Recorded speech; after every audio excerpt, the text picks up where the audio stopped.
Dictation start होगा 5 second बाद। Start. केंद्रीय मंत्रिमंडल में बदलाव न केवल स्वाभाविक बल्कि जरूरी सा हो गया था।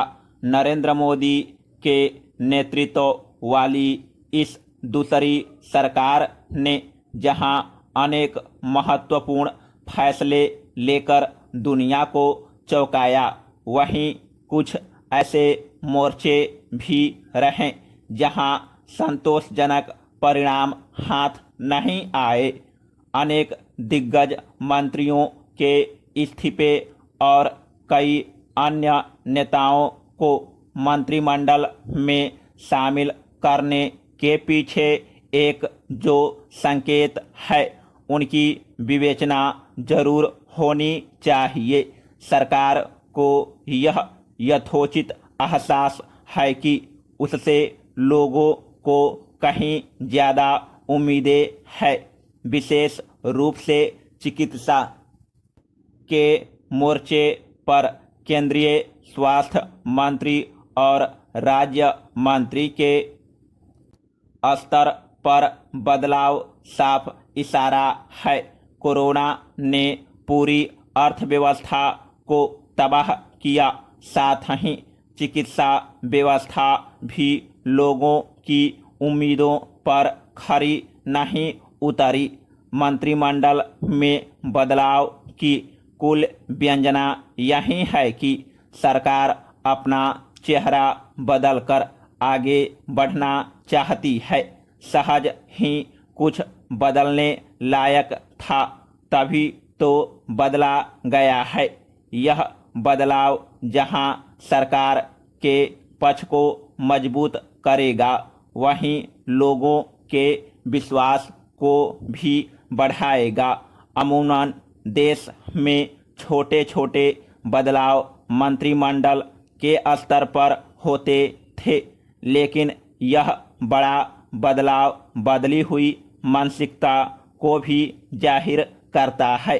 शायद केंद्र सरकार प्रदर्शन के स्तर पर समझौते के लिए तैयार नहीं है। Paragraph change. ऐसा नहीं है कि प्रधानमंत्री को मंत्रिमंडल में सब कुछ बदल देने लायक लगने लगा था। उन्होंने अच्छा काम करने वाले मंत्रियों को न केवल बनाए रखा है, बल्कि आगे भी बढ़ाया है।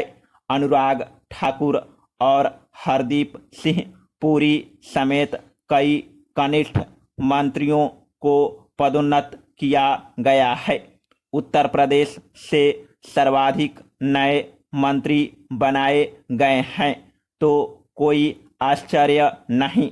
संगठन में अच्छा काम करने वाले भूपेंद्र यादव को भी कैबिनेट में शामिल किया गया है, तो यह भाजपा संगठन में काम करने वालों के लिए उत्साहजनक बात है। यह एक पहले से बेहतर मिली जुली सरकार बनाने की कोशिश है। जनता दल यूनाइटेड, लोक जनशक्ति पार्टी और अपना दल को मंत्रिमंडल विस्तार में महत्व दिया गया है। यह गठबंधन और आगे की चुनावी राजनीति के लिहाज से भी जरूरी था। मंत्रिमंडल में महिलाओं की संख्या दोहरे अंकों में है। सभी प्रमुख मजहबों, जातियों और समुदायों के जगह मिली है।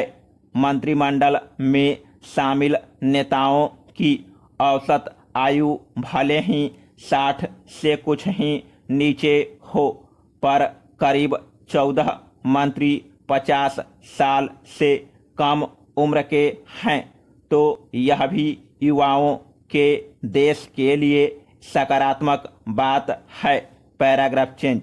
अब शासन प्रशासन के मोर्चे पर जहां सरकार से लोगों को बहुत बेहतर प्रदर्शन की उम्मीद होगी, वहीं राजनीतिक स्तर पर भी सरकार को संतुलन बनाकर चलना होगा। आगामी विधानसभा चुनावों में सत्ताधारी गठबंधन या पार्टी ही नहीं, सरकार की भी प्रतिष्ठा दांव पर लगेगी।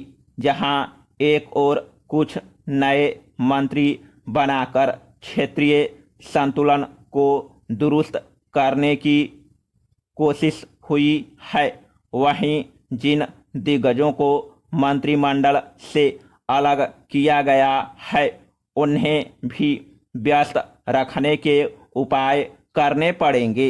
हर नेता को राज्यपाल नहीं बनाया जा सकता, पर सबको खुश करने की कोशिश तो हो ही सकती है। नए मंत्रियों के सामने लगभग 3 साल हैं। उन्हें न केवल प्रधानमंत्री बल्कि देश की नज़रों में भी कारगर दिखना होगा।